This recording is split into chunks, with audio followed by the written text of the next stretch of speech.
નમસ્કાર ગુજરાત.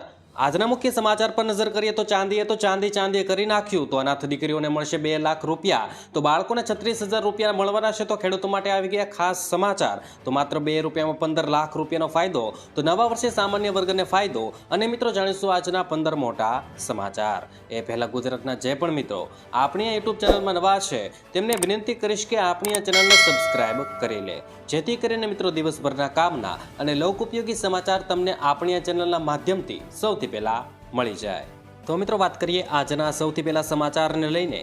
તો નવા વર્ષે સામાન્ય વર્ગને ફાયદો. મિત્રો વર્ષ 2026ની શરૂઆત સામાન્ય નાગરિકો માટે બચતની ખુશખબર લઈને આવી શકે છે. મિત્રો વધતી જતી મોંઘવારી વચ્ચે પેટ્રોલિયમ અને કુદરતી નિયમનકારી બોર્ડ એટલે કે PNGRB દ્વારા લેવામાં આવેલા એક મહત્વપૂર્ણ નિર્ણયને કારણે વાહન ચાલકો અને ગૃહિણીઓને મોટી રાહત મળવાની શક્યતા છે. મિત્રો ગેસ પરિવહન એટલે કે ગેસ ટ્રાન્સપોર્ટેશનના નિયમોમાં થયેલા મોટા ફેરફારને કારણે આગામી સમયમાં CNG અને PNGના ભાવમાં ઘટાડો જોવા મળી શકે છે, જે સીધો તમારા ઘરના બજેટ અને મુસાફરીના ખર્ચને ઘટાડશે. ત્યાર પછી મિત્રો મહત્વના સમાચાર વિશે આગળ વાત કરીએ તો નવા વર્ષે ખેડૂતોને મળી શકે છે ભેટ. મિત્રો વર્ષ 2026ના બજેટમાં ખેડૂતો માટે એક મોટી જાહેરાત થવાની સંભાવના છે. કેન્દ્ર સરકાર પ્રધાનમંત્રી કિસાન યોજનાનો મળતી વાર્ષિક 6,000 રૂપિયાની રકમમાં વધારો કરી શકે છે. ખેતીના વધતા ખર્ચ અને મોંઘવારીને ધ્યાનમાં રાખીને આ નિર્ણય લેવામાં આવે તેવી શક્યતા છે. મિત્રો અગાઉ પણ સરકારે આ યોજનાનું બજેટ 6,000 કરોડથી વધારીને 63,500 કરોડ કર્યું હતું. હવે 1 ફેબ્રુઆરી 2026 રજૂ થનારા બજેટ પર સૌની નજર ટકેલી છે.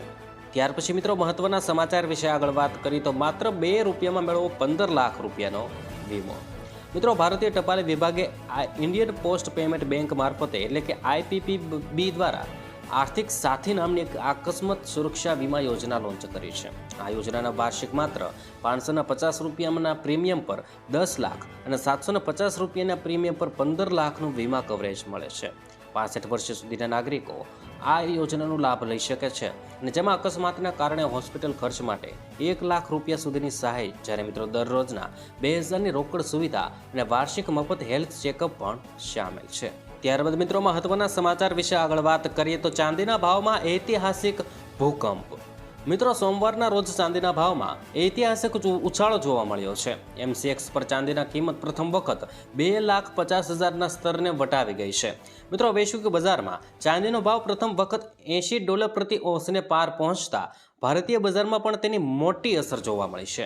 શુક્રવારની તુલનામાં આજે ચાંદીના ભાવમાં અંદાજે 15,000 રૂપિયા સુધીની તેજી નોંધાઈ છે, અને સવારે 10:30 વાગ્યા સુધીમાં ચાંદી 9,547 રૂપિયાના વધારા સાથે 2,49,100 રૂપિયા પર ટ્રેડ કરી રહી છે. ત્યાર પછી મિત્રો મહત્વના સમાચાર વિશે આગળ વાત કરી નાખીએ તો સ્ટુડન્ટ સુસાઇડ રોકવા સરકાર એક્શનમાં.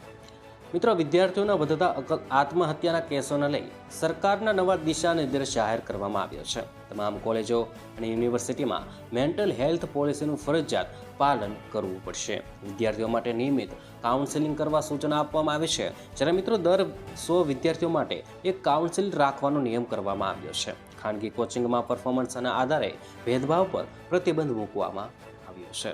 ત્યાર પછી મિત્રો મહત્વના સમાચાર વિશે આગળ વાત કરીએ તો હવે ઘર બેઠા બનાવો ફાર્મર ID. મિત્રો ખેડૂતો માટે એક મહત્વપૂર્ણ અપડેટ છે. હવે PM કિસાન યોજનાનો લાભ લેવા માટે ફાર્મર ID ફરજિયાત કરવામાં આવ્યું છે. સરકાર એગ્રીસ્ટેક પ્રોજેક્ટ હેઠળ દરેક ખેડૂતની ડિજિટલ ઓળખ બનાવી રહી છે. જો તમારી પાસે ID નહીં હોય તો આગામી હપ્તા તમારા અટકી શકે છે. મિત્રો ખેડૂતો રાજ્યના એગ્રીસ્ટેક પોર્ટલ પર જઈને અથવા નજીકના CSC સેન્ટર પર જઈને આધાર કાર્ડ, જમીનના પુરાવા અને બેંક પાસબુક આપીને આ ID બનાવી શકે છે. ત્યાર પછી મિત્રો મહત્વના સમાચાર વિશે આગળ વાત કરીએ તો અનાથ દીકરીઓને મળશે 2 લાખ રૂપિયા.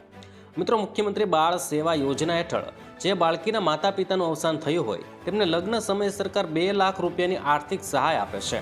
ઉપરાંત કોરોના કે અન્ય કારણોસર અનાથ થયેલા બાળકોને 21 વર્ષના થાય ત્યાં સુધી દર મહિને 4,000 રૂપિયા મળે છે. જો માતા પિતામાંથી કોઈ એકનું મૃત્યુ થયું હોય તો માસિક 2,000 રૂપિયા મળે છે. મિત્રો માર્ચ 2023થી નવેમ્બર 2025 સુધીમાં સરકારે 628 દીકરીઓના કુલ 12.56 કરોડ રૂપિયા ચૂકવ્યા છે.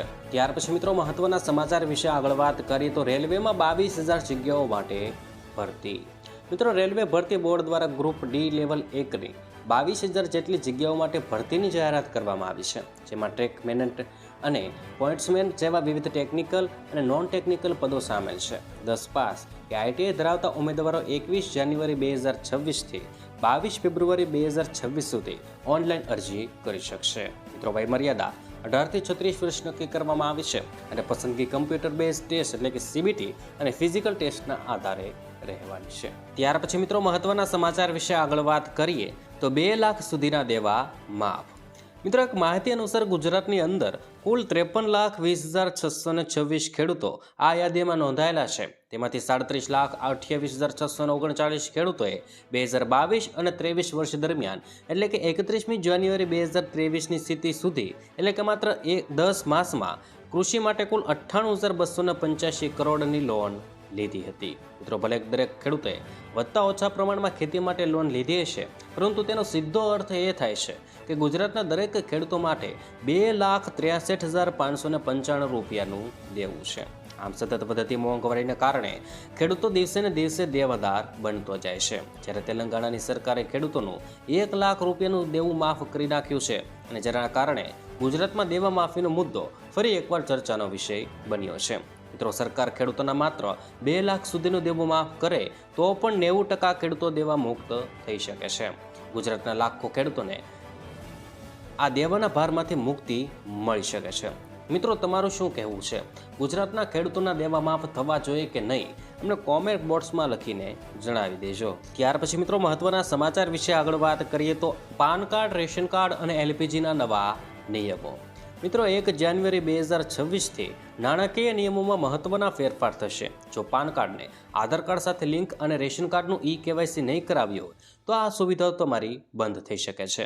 મિત્રો એલપીજી અને સીએનજીના ભાવમાં પણ ફેરફાર શક્ય છે. જ્યારે વાહનો મોંઘા થવાના છે, જ્યારે મિત્રો સરકારી કર્મચારીઓ માટે 8મું પગાર પંચ એટલે કે 8th પે કમિશન લાગુ થવાની પ્રબળ શક્યતા છે, જે પગાર વધારો લાવશે. મિત્રો આ ઉપરાંત યુપીઆઈ અને સિમ કાર્ડના નિયમો છેતરપિંડી રોકવા વધુ કડક બનવાના છે. ત્યાર પછી મિત્રો મહત્વના સમાચાર વિશે આગળ વાત કરીએ તો વોટ્સઅપ પર મેળવો આવકનો દાખલો. મિત્રો ગુજરાત સરકારે નવી સેવા શરૂ કરી છે અને હવે જનતા 9545 75 67 67 વોટ્સઅપ નંબર પર માત્ર હેલો લખીને આવકનો દાખલો અને જાતિનું પ્રમાણપત્ર સીધા તેમના મોબાઈલ પર મેળવી શકશે. સુશાસન દિવસ નિમિત્તે સીએમ ભૂપેન્દ્ર પટેલે આ સેવાનું લોકાર્પણ કર્યું હતું. આ સાઇન સર્ટિફિકેટ દરેક જગ્યાએ માન્ય ગણાશે. ભવિષ્યમાં આ નંબર પરથી હવામાન વિભાગની આગાહી, સરકારી યોજનાની માહિતી અને આભા કાર્ડ ડાઉનલોડ કરવાની સુવિધા પણ મળવાની છે.